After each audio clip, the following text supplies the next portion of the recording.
The Quick Diz Takes podcast is a Quick Diz Takes production. To all who come to this happy place, welcome. Hello, I'm Michael Eisner.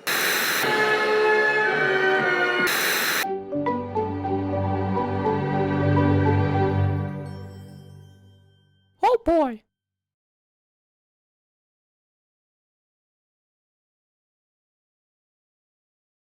What's up, guys, and welcome to the Quick Diz Takes podcast.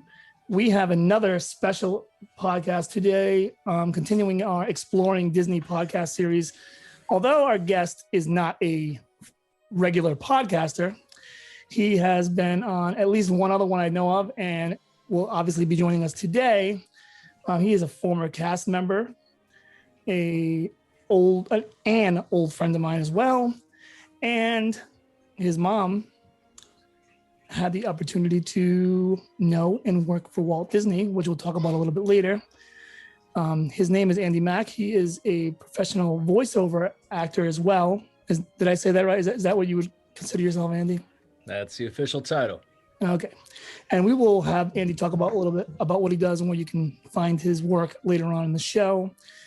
But for now, we are going to talk a little bit of Disney, and as I usually say, without further ado, we will get into talking about Andy's experience at Disney, his mom's experiences at Disney, and all the good stuff you guys want to hear. So before I go any further, Andy, I spoke to a few former cast members already on our podcast, but I've never actually really gotten an answer or asked the question really on what the process of becoming a cast member through the Disney college program is like. And then if you wouldn't mind speaking on that a little bit. Sure. So the college program is essentially their version of an internship. It's just a fancy way of calling it that. First and foremost, it has to be, they go around nationwide and international, I'm assuming, because there are kids that come and work at Epcot at the specific world pavilions. But in terms of my experience with the college program, they come to individual campuses around the country. You have to attend in person. I'm sure that might have changed over the years because this is 20 years ago, but at this point, you may be able to attend digitally, especially with COVID or online classes. But in my day, you had to be at a school. I can't remember exactly if you had to be enrolled or if you could just go to the school where it was being held. I'm assuming you had to be enrolled in that specific school. But we had to attend a meeting. They had one in one of the large auditoriums at the University of Rhode Island where I attended. And you sat through a program. They had older college program cast members come back. Most of them were around our age, but they did have some older ones that were kind of legacied in from years back.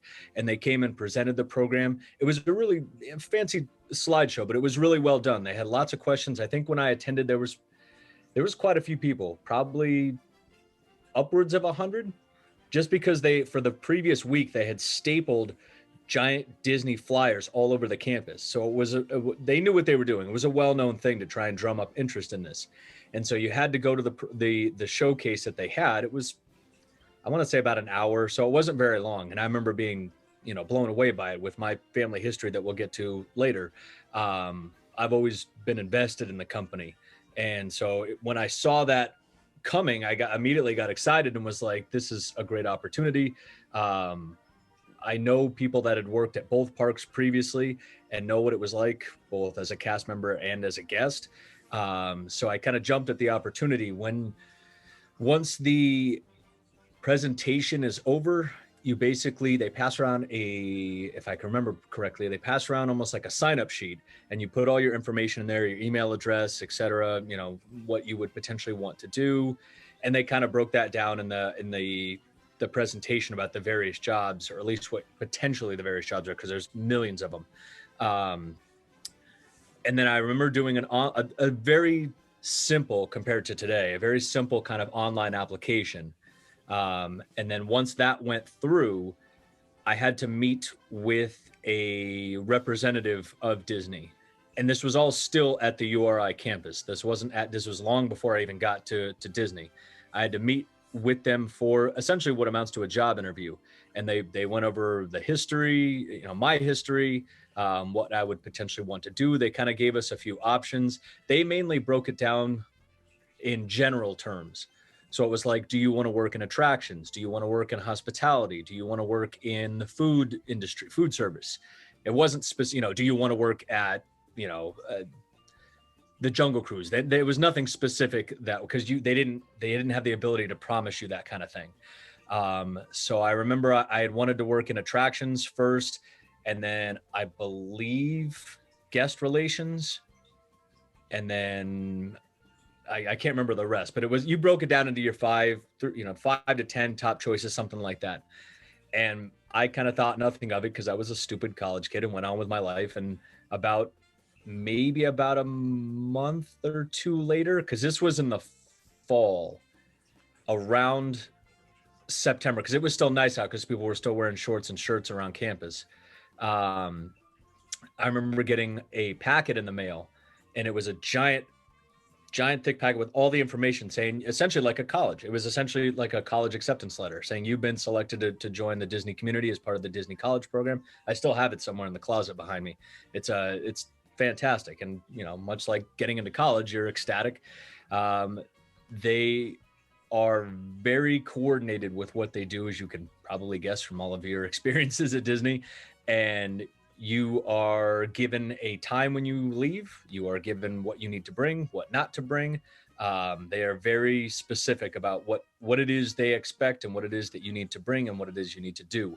And then once that day came, I had all my bags packed, got driven to the airport by my parents, flew down to Orlando International Airport, and they had a shuttle there specifically for the college program with signs and everything, and got into a van with about 6 or 7 other cast members. They drove us to so at the time, it's changed now because some of them have closed, but at the time they drove to the 3 main facilities the housing facilities where we would stay. So that would have been Vistaway, the Commons, and Chatham. Vistaway was probably the biggest of the 3, if I can remember correctly, or at least the most popular of the 3. The Commons was where all of the international kids stayed. So all of the Epcot kids, anyone else that worked in international relations like restaurants or the hotels, but primarily was all the kids from the World Pavilion at Epcot because they got specific kids from those specific countries. And then I lived in Chatham, and it's a building complex, not unlike college dorms or a larger apartment complex where there's probably upwards of 1,000 kids in each one, if not more, a lot more. At my specific building or my specific apartment it was myself and 7 other roommates, and it's split into a kitchen as an individual like meeting room kind of area, kitchen, living room, and then there's hallways with 4 rooms off of them, and it's two guys to a room. But they don't organize it in any such way where you're related to where you're working or what you're doing. So I worked to backtrack. I ended up getting selected, and I think I knew, if I remember correctly, because this was 20 years ago, I think I remember knowing that I was going to be in attractions, but I didn't know what I was going to be doing until I got down there. And once I got down there, they told me I'm going to be working attractions and operations in Tomorrowland. So I was through the roof. That's pretty much the top of the cake there. But I say that because my other roommates worked all over the place. My specific roommate, Adam, super nice guy from West Virginia, and he ended up working as a lifeguard and in guest relations at Blizzard Beach and Typhoon Lagoon. And then my other roommates, one of them worked in Fantasyland on Small World and Peter Pan and Toad. And then 2 other roommates worked at 2 different resort hotels at the front desk. And one kid was a custodial, in Custodia, who was a janitor for, at the time, MGM Studios. And that's about it. And then, once you go through what they called traditions, which was kind of like an onboarding class that you had to go into, and it was over the course of several days and a couple hours each day. And it kind of taught you the whole history of Disney and how to act and how, everything that you could assume from starting a new job. But they just did it because the company is so large. They don't want to do it on campus at Disney itself. So they do it at the living space where you're at Chatham. And I'm assuming this also went on at the Commons in Vistaway. And then they take you, once that's kind of done, they take you in small groups to the Magic Kingdom, at least for us. It might be different for the other jobs, but they took us on a tour of the Magic Kingdom, which was still one of the highlights of my life. You got to go backstage. I got to see how they operated Haunted Mansion. I got to see how they operated Pirates of the Caribbean. We got to go into the tunnels for the first time under the Magic Kingdom, or sorry, the utilidor, as it's professionally called, and just explore the whole layout of that. And it was just kind of mind-blowing to kind of see behind the curtain of how it all works. You got to see the casting department, you got to see the costuming department, you got to see the cafeteria that's one of the largest in the world. The costuming department is, if I'm not mistaken, still the largest privately held costuming department in the world. It outfits everything in the Magic Kingdom. And then you just kind of start your job training. Had to be there at 6 a.m. and you get your booklet and you go with it. You have a partner with you and then a supervisor that kind of shows you the ropes, and you learn the different attractions one by one. I started with space, and then once I was comfortable with that, they taught me at the time Alien Encounter, and then they taught me Timekeeper. Both of those are no longer there. And then they taught me Astro Orbiter. And that's pretty much it. And then you just kind of go to work like a normal internship or job. The benefit was it was paid, which most internships are not. It wasn't a great amount of money, but it was better than $0. And you got free admission to the park and all of the parks. And there was no blackout dates that I can recall. I mean, we avoided certain days because we knew it was going to be crazy, but you basically had free reign of the park. And by the end of my time there, I spent about 8 months there. I could do every ride in the Magic Kingdom in under 2 hours because I knew everyone that worked at the other rides, and they all were in the college program because it's a write-off for Disney. Mm-hmm. So it benefits them to have them spaced at every ride, and they work all the bad shifts because the quote unquote routine regular cast members don't want to work really late at night. They don't want to work weekends. They don't want to, they want to avoid all those awful shifts, the grad nights and everything else. So as a 20-year-old, I got to just go around and see all of my friends at all these rides and either get through Fast Pass or get backdoored in there and go right on the rides and walk right on. And I would still see the same people waiting in line for the single ride after I'd done all of the mountains. I mean, you don't appreciate it till you go back as a guest and realize, oh, this 3-hour line is a nightmare, and I could have been done with all of the rides now.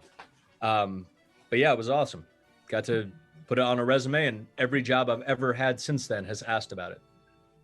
Yeah, 2 questions, follow-up questions. One, well, not 2 questions, 2 things. One, I think it's the first time that anyone from my group of friends has used the term "back in my day" in that little spiel there. So, in my day, I mean, the company continues to change. The company can half of the stuff I'm going to talk about doesn't even exist anymore.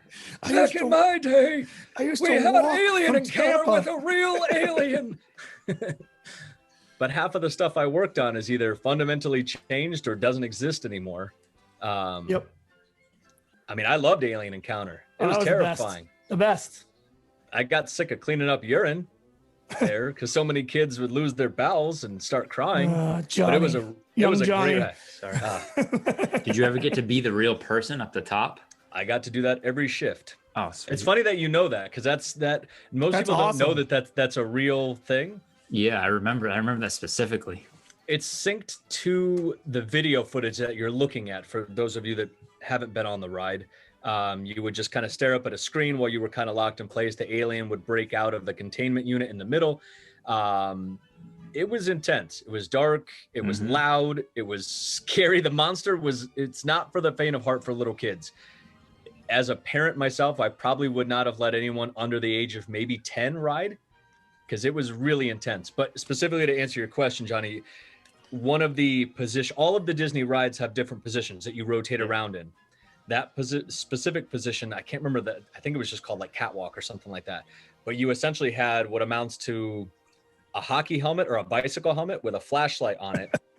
And then I think you had to carry something else, like a flashlight or something else. I remember there was another piece of equipment. And you had to walk up and down the catwalk. You couldn't say anything because your movements were synced to the video and audio that was on there.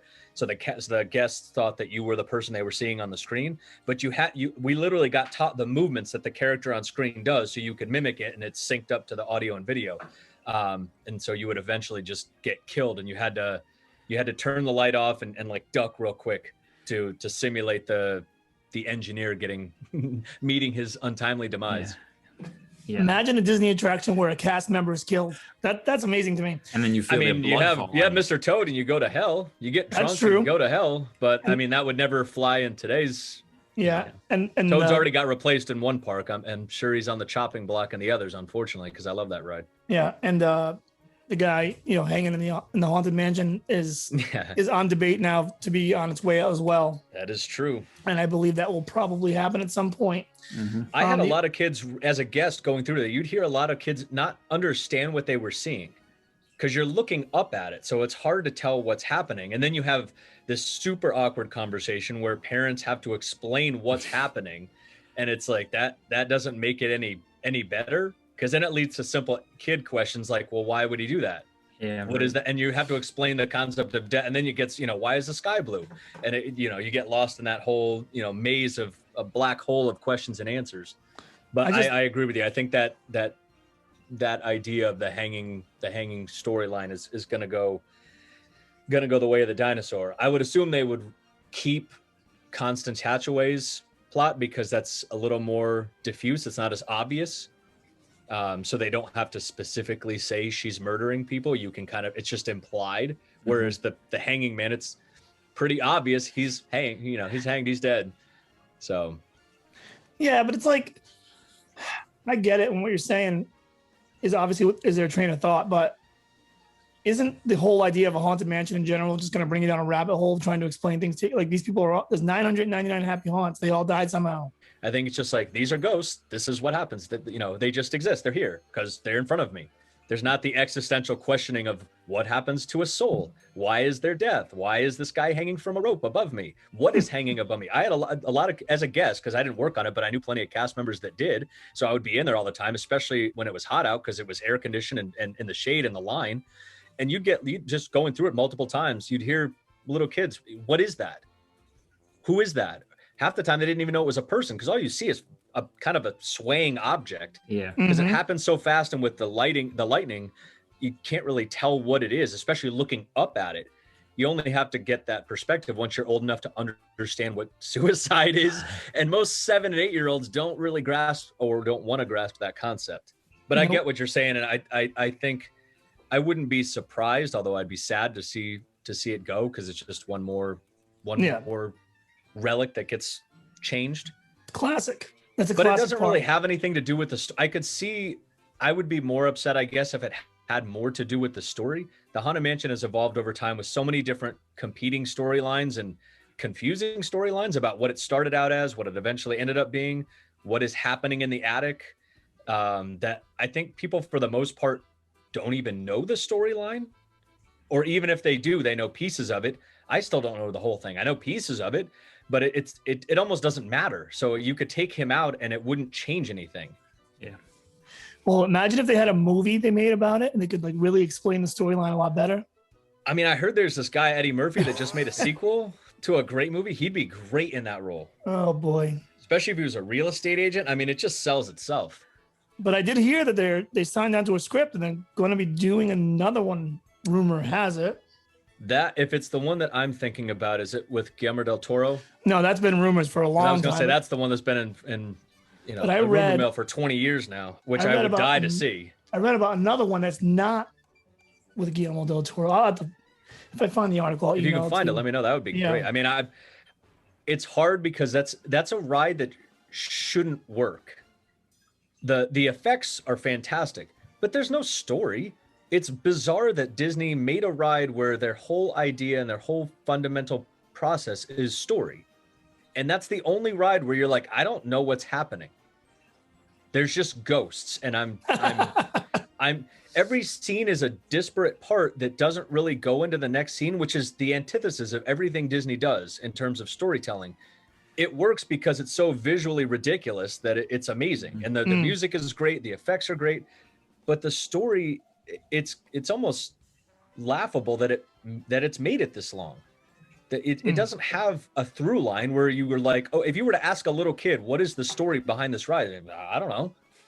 There's ghosts, and there's a floating lady in a ball that talks to instruments, and then there's a ballroom, and then we go to a grave site, and there's a guy with a hat box, and it's over.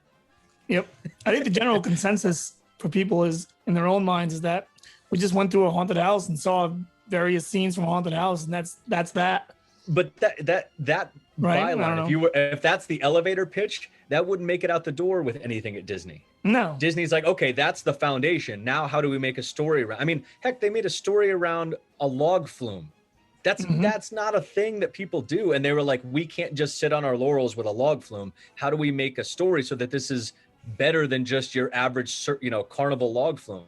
You would think they would sort of come up with something, and they've hinted at it with the refurbishments, with the queue, with the Captain Gore who's in the tomb there. That was one of the original ideas for the Haunted Mansion, with the interactive queue that you can touch and it makes noise and everything like that.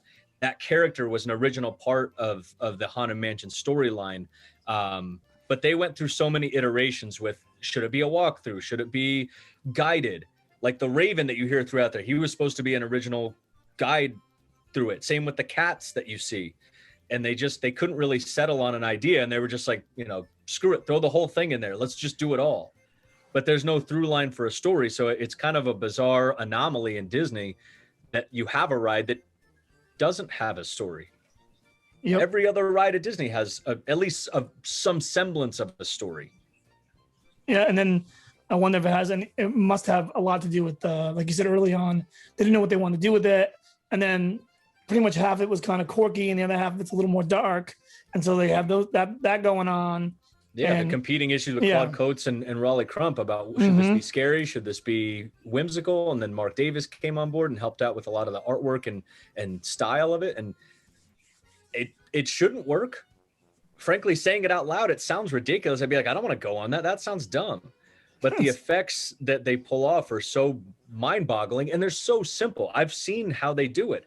It's a joke. It's stuff that they've been using in theater for hundreds of years now with Pepper's Ghost and projection mapping. I mean, just simple stuff, hidden wires and glass, but they do it so well, and they mix it with the music so well that you just kind of go, whatever, I'll go with it. And you just go with it, and it doesn't matter. And now you're never going to get rid of it. People would riot. It's the best attraction. It's my favorite attraction by far. It's hard to not. I'd be hard pressed to name a better one, and I'd be stunned if it wasn't in everyone's top 3.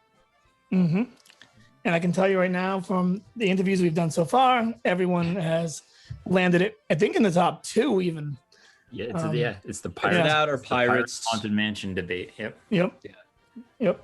One last thing on the first question. I know we get a little sidetracked, but so it being the college program, was there any kind of college atmosphere when you guys weren't working in the dorms? Yeah. Yes, of course. You're a bunch of 19 to 23-year-old kids that got free reign at Disney World.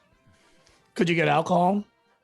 Not in the park, but we No, but I mean, like in the dorm, like were you able to have parties? Yes and no. Yeah. You were not supposed to. They could kick you out and evict you on site. Two of my roommates got evicted for fighting. Oh boy. The 2 that worked at the different resorts, they got into an altercation, and one of them had a pocket knife, just like a regular pocket knife, because he was from Wisconsin and was kind of like a woodsman, country guy. And they got I don't know how else to call it, a country bumpkin guy, but that sounds weird coming from Wisconsin, but that's what he was. He was the nice guy, but he got into an altercation with one of my other roommates who was from Houston, and they just didn't get along. And honestly, it was over football. One was a diehard Houston Texans fans because they had just come into the league or around there, and the other one was a diehard Packers fan, and they just got into a big fight over football. And long story short, they got evicted. Management got called because one guy had a knife, and they were told they have 36 to 48 hours to vacate the premises. Don't care how you do it. Don't care how much it costs. You can't be here. And so the same idea would happen with alcohol. I didn't know anyone personally that got the same treatment, but it did happen. I heard of it all the time where you got busted for underage drinking, you're gone. They don't tolerate that. They're a big enough company that you'll come to them. They don't need to do this. So, I mean, there were, just to tell you how specific it was, I got a verbal warning from a manager for not shaving for 12 hours. I had gone home from a shift and came back the next day, and she was like, you need to go shave, go buy a disposable razor. They have disposable razors in the vending machines for that exact purpose. And then you have to have your sideburns. They couldn't go below where your ear starts. And then now you can have beards apparently, which makes me angry. But at the time you couldn't have anything other than a mustache, which nobody would want to grow it anyway. But it couldn't go. I remember the little photos. It couldn't go beyond the corners of your mouth. And they specifically had the little picture with lines being like, it cannot exceed here. Jeez. But it's that kind of attention to detail where it's like, we don't tolerate underage drinking. We don't tolerate partying. I mean, we would still do it because they couldn't babysit all of us. Yeah. There's a security squad for each complex, but there's 1,000 to 2,000 kids. I mean, 8 kids in a room, and the building was probably 30 to 50 rooms, and there's probably 20 buildings. So do that multiplication and then have a security team of like 10 guys and be like, make sure this is all this is all under control. And then there's 2 other full complexes of the same, especially with the international kids who they didn't, I think they were able to drink. I don't know. I didn't really know any of them because I didn't go over there that much, but being that maybe they had to follow our rules in the US because the drinking age is different overseas. But I remember a lot of kids wanted to go there and see if they could drink. But to answer your question, yes, there were times where we all partied and had fun. Lots of inter-operational romances that sprung up. Oh boy. Not me personally. Okay. But no, there was it's like going to a college for the first time and going to a fraternity party or your first tailgate or first stadium experience where you're like, oh my gosh, this is a thing, and there's nobody here to tell me I can't do something, and I'm amongst everyone who's my own age, and we all have free reign at this park and to do what you think you're invincible when you're 20 years old. So, yep. But for the most part, everyone that I hung out with and everyone that was there that stayed, there were people that left that didn't like their job and went home because it wasn't what they expected. But that was a very small percentage. I only knew maybe 2 people that did that, but I heard of others. But the people that stayed, myself included, there was a respect there for the brand. There was like, we know what we're doing. We know what this means. Don't screw this up. You get to do something that people save up their entire life to do once, maybe. And you get to go there on Tuesday. Mm-hmm. So the weight of that responsibility is pretty sobering at times. But there was a lot of times where we went out and had fun, just like any other 20-year-old kid or any other young person at a job. And what did you do back in your day? No, I'm just kidding. In my day, we had flagons of mead. Barrels of ale. Okay. For those of you that don't know, and I think I know, your primary job was mostly at Space Mountain. Am I safe in saying that? Yes, I would say out of the time that I was there probably 85 to 90% of the time, just because it's the most popular. They need the most cast members there. To be honest, timekeeper was almost always broken. Yep. Or people didn't want to go in, so they just would close it. Alien Encounter. Yeah, it was. I kind of liked it, but it was cool with Robin Williams. But I think I don't think it was marketed to what it was. So a lot of people, I remember working there, and a lot of people would come in and thought it was a ride or thought it was a motion simulator. And it's like, oh, I can't even sit down. I have to stand. They had leaning rails you could lean on. Yeah. And of course, kids would try and sit on them. And one of the jobs was to just go around and tell people we couldn't sit on the rails, which was, mind numbing. But you would listen to an animatronic robot talk about time and the world. And there was it was essentially like Circle Vision, except there was an audio animatronic figure of Robin Williams in there. So he kept it interesting. But for the most part, people only went in there to get out of the sun and to relax for a minute. It wasn't a attraction as people, capital A attraction. Alien Encounter didn't require a whole lot of people to operate it. Maybe a team of 5 or 6 at most.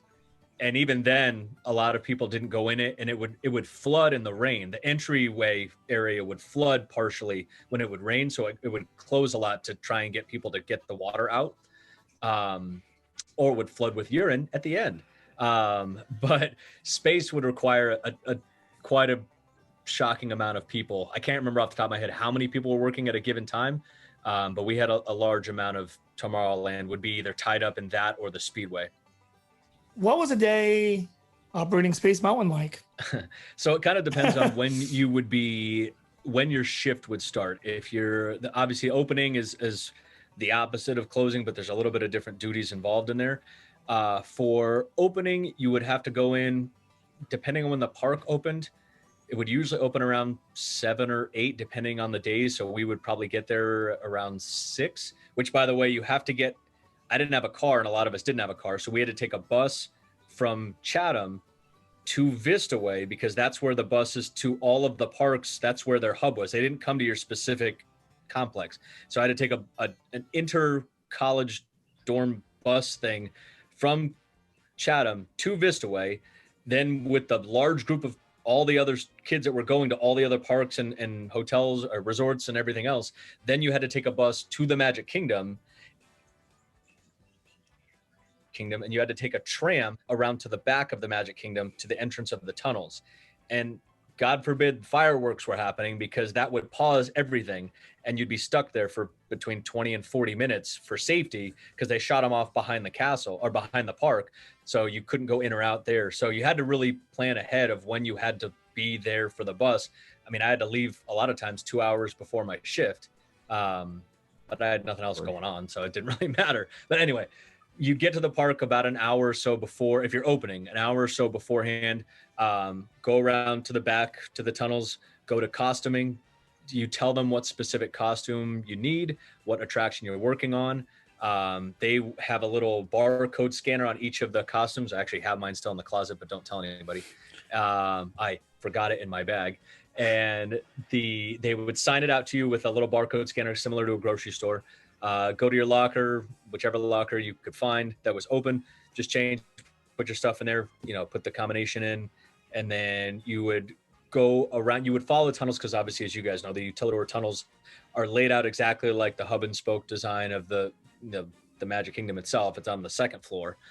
You would follow the signs for Tomorrowland, because everything's painted. It's all bright and nice down there. It's not dank. It's not like a basement. It's a well-lit, fully operational, essentially a park underneath the Magic Kingdom.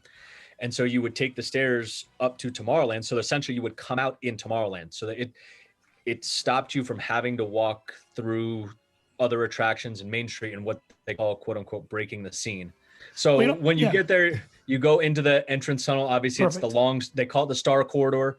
You go in the long Star Corridor. You're just kind of checking around to make sure there's no debris, make sure all the, setting the scene, as they call it, making sure the magic all looks good. All of the optical stuff looks fine for guests. The kind of warped 3D pictures that would kind of make people sick if they looked at them too long. Walk through, make sure all the lighting looks good. You would meet with maintenance, and they would kind of tell you, oh, such and such rocket is no good. We're going to keep it back in maintenance. The rest of the rockets should be good to go. You would meet with the tower, which is the kind of air traffic controller tower. When you get through the Star Corridor to where the actual rockets are on either side, where the line splits, that kind of air traffic controller tower there's 2 cast members in there. It's not just for looks. And they have a literal, looks like a big light bright track design in front of them that highlights where the rockets are on the track at all times, the different zones where all the rockets are. and they would start cycling the tracks, or cycling the rockets on the tracks, and you would just kind of make sure maintenance would be there, and you'd be making sure that everything runs operationally and everything is good. Make sure the lines are organized, make sure, all cast members are in positions. Once guests come in, you just kind of welcome them. You get into your positions right beforehand. So those positions would be greeter, which is the person out in the front, literally greeting guests. You may have on busy days other greeters that are further out. Usually it's right at the entrance of the Star Corridor where Space Mountain is. But, if there's a massive line, there's other greeters further out that have signs of saying this is the line for Space Mountain, et cetera. When you're going through the Star Corridor, which is the line, there would be somebody at what they call merge, which is where that air traffic controller tower is, where the line essentially splits from one line to left and right, track A and track B. Depending on how busy it is, there may be a second person further down the line, further out towards the entrance, helping with the line. And then the next position, I guess, would be the tower, which is two cast members in there. And that's kind of the hardest job. That's where you really have to be on point, because you're monitoring all the tracks. You have video footage that you're looking at with the cameras, just to make sure that nobody's out of the rocket or passed out, or the rockets aren't going to not collide, because the sensory system won't allow that. But at unload, where you get off, say someone is elderly, or they're having an issue getting out of the rockets or into the rockets if you're in load, because as you guys know, the rockets are not the most kind to your knees and hips if you're anything over the age of 15, or if you're over 6'3", they're really uncomfortable. I don't have to deal with that because I'm short, but I know many people that, Tim, I'm sure you probably wouldn't, it was not the most comfortable thing to get into and out of. So if they would be backed up, if someone's having a hard time getting in or getting out, the rocket cars start to back up. What happens if they back up enough, because this is an older system from, I believe, 1977? I have it somewhere in the book. I'll probably get someone in the comments will probably ring me for getting that date wrong. I believe it's 75. Yeah, then Disneyland was 77. One of them was 77. Yeah, because I was there for the 40. Yeah, so it was 75. Yeah. Yep. So anyway, because it's such an old system, the rocket sleds can get backed up. And once you get more than 3 or 4 of them backed up, the ride breaks. The ride essentially does an emergency stop for safety. And all the cars out on the track essentially stop as soon as they're able to in a safe area. They have zones where they can be, they break, and then the lights go on, and you have to cycle people through and get people out and cycle down and repower, or not repower, but cycle down, getting all the trains back down to unload, getting everyone out. You kind of let them go back in line and get right on the ride again once everything is up and operational. But that's the tower. You mainly keep an eye on where all the rockets are on the track, and then keep an eye on the cameras for guest safety at both load and unload. And then on the ride itself, there's a few cameras. You have grouper, which is probably the most stressful job. The tower is probably the hardest job, just because you're maintaining, everything that needs to be, how serious that is with guest safety. But grouper, you are literally the person yelling over the music and people talking, trying to get people organized to stand on the dots where they need to go to get onto the ride itself.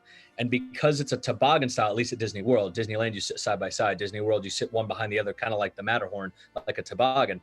There's dots on the ground that tell you the specific numbers of where you're seated. It's 3, 1, 2, 3, and then 4, 5, 6 in a row. But people don't listen. People don't pay attention. So you're trying to tell them how many is in your party. And they say, 4. And you go, okay, well, 1, 2, 3, and then you're on 4. And the person who's in 4 is like, wait, I want to be with my family. And it's like, you are with your family. You're just in the next rocket, because they go 2 at a time. 2 rockets at a time are conjoined, and they go out together. But people freak out, and they don't understand that, they can't go together, or they line up all on one. And you're like, no, you have to spread out 1, 2, 3, 4, 5, 6. So it gets stressful. You lose your voice often because you're yelling at people for an hour at a time where to go. And then of course you have people that want to sit in the back only, or they want to sit in the front only, or they have to sit in the third, they want to sit in the third, whatever the case may be. So you're shouting over the music, you're shouting over people, you're trying to direct them where to go and keep them in the line. So that gets pretty taxing after a while. And then you have load 1 and load 2. If you ever watch any videos of the cast, or the cast and the guests, when they're getting on the ride, there's 2 load positions. The first person is when the rockets arrive and the lap bars go up, they welcome the guests into the actual rockets and then make sure that they're sitting down properly and everything else. They get forwarded to load 2, or maybe it's load 1. I can't remember how the numbers are, but they get forwarded to the second cast member who's at the front, who will send you out on the ride. They go through and make a last minute check of the lap restraints to make sure everything is legit. There's nobody having any issues. They check with the other load member to make sure there's nothing on the track, anything like that. And then they can press the button and send the guests out on the track itself. Once they cycle down, you end up downstairs, if you think of it as like a 2-story building. So you unload beneath where you got on the ride. And so the same 2 sort of positions are at unload. The rockets come in full of people. The first cast member, I'm going to pop the bars. We're going to get out. You try and get out to get out onto the platform there and have a good day. Enjoy your time at Walt Disney World. The second cast member would usually help in some regard with that too. Sometimes they would be forwarded in there. They would essentially be checking the seats to make sure nothing's left behind, that all the guest members can get out, because a lot of people leave backpacks or bags or merchandise, whatever, behind. And then they would cycle once everything is cleared, nothing's on the track, everyone's out, they would cycle the track back upstairs to load, to get loaded and have the whole process happen all over again. And then usually you have someone near the line getting out. That wasn't always a position there with the star corridor to exit, where it would exit through the gift shop there, but occasionally, depending on how busy it was, there would be a member of the team that would kind of walk that corridor, but that's not really a set position. So you'd have greeter, merge, tower, grouper, load 1 and load 2, and then unload 1 and unload 2. And then you would be cycling positions every hour, maybe. When you would clock in for a shift, you would get essentially like you would type in your little punch code at the kiosk station they have in the break room. It would print out a ticket that say, please bump Tim at greeter. And then I would go to you and you would go to the next position. And dominoes. And then the person who was at the end, they would go on break or lunch or go home or whatever it was.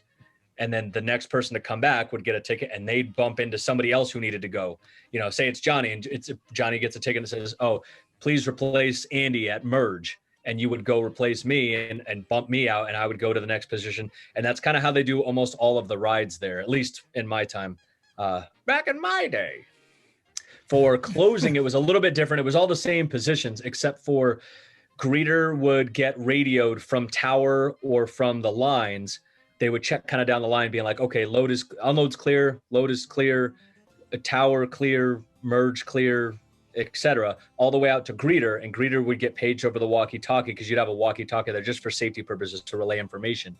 And they would essentially put a rope up to cordon off Space Mountain and say, if you're inside, we'll stay open until you can get on. But if you're outside, I'm sorry, we have to close the line. No one beyond this can go in. And then you'd wait for all the people in the star corridor, however long it takes, to get through the ride and get on it. And then this is when the fun stuff would happen. Once everything's all cleared and there's nobody in, no more guests in the building, they would turn the lights on and we would teams of us would walk the track to make sure there was no stuff left behind, which happened all the time. Any manner of anything that can be dropped on that ride, we would find. I found a prosthetic arm. I found hair pieces, found plane tickets, tennis bracelets. I found a full Game Boy system with games, every imaginable type of Disney hat, sunglasses, food, you name it. If it could get dropped, it got dropped. And we would have to collect it all. Anything that was not, leftover food, et cetera, that would be thrown away, or stuff that wasn't of consequence would be discarded. But hats, glasses, anything more substantial than that would be bagged up. And then one of the cast members would, a lot of times it was myself or one of the other college program kids, because we were there the latest, because the regular cast members didn't want to work that late. And so we would take it, and you didn't have to go through the tunnels, because by this point the Magic Kingdom was closed, and we could walk through Tomorrowland and then up through Main Street and deliver the bag, kind of like Santa delivering toys to City Hall, and just say, hey, I have all of the lost and found from Space Mountain. And they would check it in, and I'm assuming sort through it and go through it that way. And that would kind of be it. And then you'd make sure everything else is good, and you'd go back into the tunnels and change for the night, and then deposit your clothes back at casting and catch the tram, hopefully beat the fireworks. Nice. And if anyone's wondering, that bag then goes to Ticket and Transportation Center, because I lost a hat on Dinosaur, and that's where I had to go to get it. And it was there. So they're thorough. They are very thorough. We had actually that, now that I think about it, that the tennis bracelet and the airplane tickets, I realized once I said that, we didn't find that at the end. We actually stopped the ride and had to find the plane tickets, because this guest, I never saw them. I didn't, because there's 1,000 people in Space Mountain, but we had to stop the ride and find them because their flight was that afternoon or something like that. And so we literally had to go out on the track and find these tickets and get them back. So God bless guest relations and the cast members that are there. If anyone is listening and you have a good experience with cast members, tell the managers. If you go to City Hall or go to guest relations, you can literally write them compliments on cards. Not necessarily compliments, but you have to be specific in what they did. And it gets relayed to those cast members, because a lot of times the cast members don't get a ton of good feedback just because the sheer amount of people that are there, or you're solving problems for people that are upset or angry or hot or tired or whatever. So when something good happens, remember, these are people too. And so if they want to be recognized by their superiors, just like everyone who's listening does at their job. So if you come across something that's awesome, let guest relations know, and those cast members do get stuff for it. They do get recognized. There are potential benefits that they get. It's a nice thing, because it can be, depending on your viewpoint, it can be an exhausting job. Yes, it's in the happiest place on earth, but you soon realize on certain days it's a job, man. It's hard to do when you're dealing with screaming kids and upset parents, or foreign languages, or what have you, people who are exhausted or tired, whatever. Yep. And I'm glad you said that, because I was going to say this for later, but I'm just going to use it as a follow-up. It's kind of a quick yes or no question anyway. But working there, does it make Disney any more or less magical now that you know a lot of the inner workings? No, it's way more magical. Okay. Oh, it's awesome. It's so I know we'll get into it in a little bit, but I kind of grew up at Disneyland. I was born out here in California. My family worked at Disneyland, so I was there not all the time, because my mom worked there and her family worked there when they were in their 20s, so a long, long time ago, before my time. But we would go to Disney every year at least. And then once we had to move out to the East Coast and I worked at Disney World, I had gone there as a guest once before, and I've gone back since then after my time working there. And it's cool. I wouldn't be on this podcast if I hadn't really worked there. I mean, it opens up so many doors as to how this, you see the sheer amount of ingenuity that goes into a lot of this stuff. That a lot of the stuff is not as, maybe the brand new stuff is, and the more recent stuff, Galaxy's Edge and Avengers stuff, that's pretty high tech, cutting edge. But a lot of the stuff isn't. A lot of the stuff is flying by the seat of their pants. Let's get it done. Let's make it work. We'll find a way to make it happen. I mean, heck, when Disneyland opened, the stuff was still drying. I mean, half of the rides didn't work. I mean, it was crazy. But it's that kind of, you realize that the people that work there care about it, and you get to see behind the scenes. You get to see the hard work that goes in. The whole process is designed to show how awesome it is, but it's also designed to kind of hide how it's done. So you, as a guest, you don't often see the hard work that goes into it. You just take it for granted because it's Disney. And you go, oh, this is crazy with the amount of animatronics that are on pirates. That's cool. Look at that pirate. You don't realize that one pirate takes an entire team to do. It takes an entire crew of seamstresses to have backup outfits for them. It takes an entire team of engineers to run tests on them every day to make sure that, I mean, these things are heavy. If it went wrong, I mean, he could be like a rocket. It's hydraulic fuel or hydraulic fluid that's in there. I mean, it could go wrong and go south quick and be a real big problem. So you don't realize all the heart and all the effort and work that goes in there until you work there, until you see the documentaries. The Imagineering story is great on Disney Plus. It kind of shows you a little bit of how much work is involved and how much these people care about the brand. It's not a job to a lot of these people, myself included.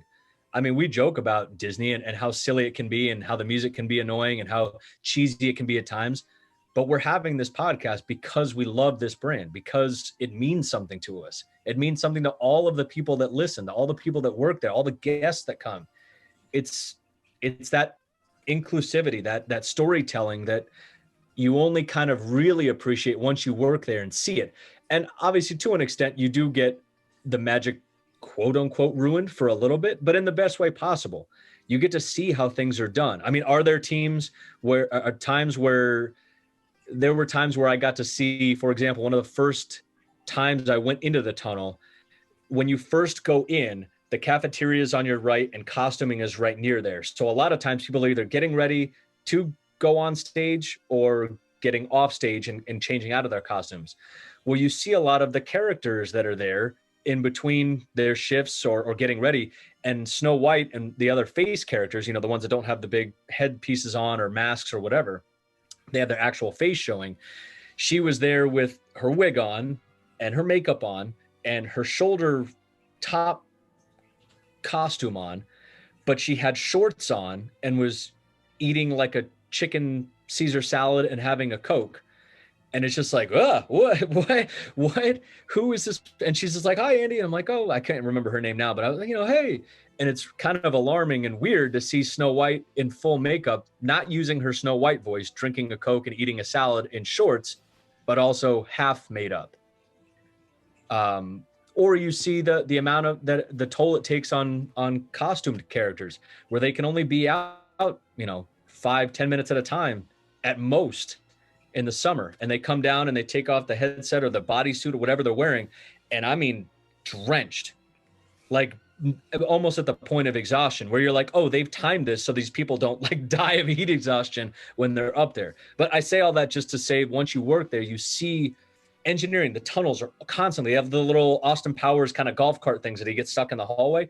Those are driving around everywhere. People have bikes everywhere because they're trying to get to and from places to fix things, or, we need to get rerouted cast. We need we need cast members to work at this attraction. Can you cover for these people? And they're running downstairs and running across the tunnels to get to Frontierland to fill in for somebody. And you just kind of see that devotion to the brand that guests aren't really allowed to see, and it's kind of hidden from them on purpose. So it's pretty cool. I would say it definitely has made it more magical, at least in terms of appreciation. So that's not actually Snow White. No, it is. She's just changed her ideals as things have gone forward. She's got more progressive. She's what the kids say is woke. She's woke. Okay. Hey guys, that concludes part 1 of Andy's interview. Please tune in next week to hear part 2, where he talks a little bit more about his Disney college program experience and also his mother's experience working with Walt.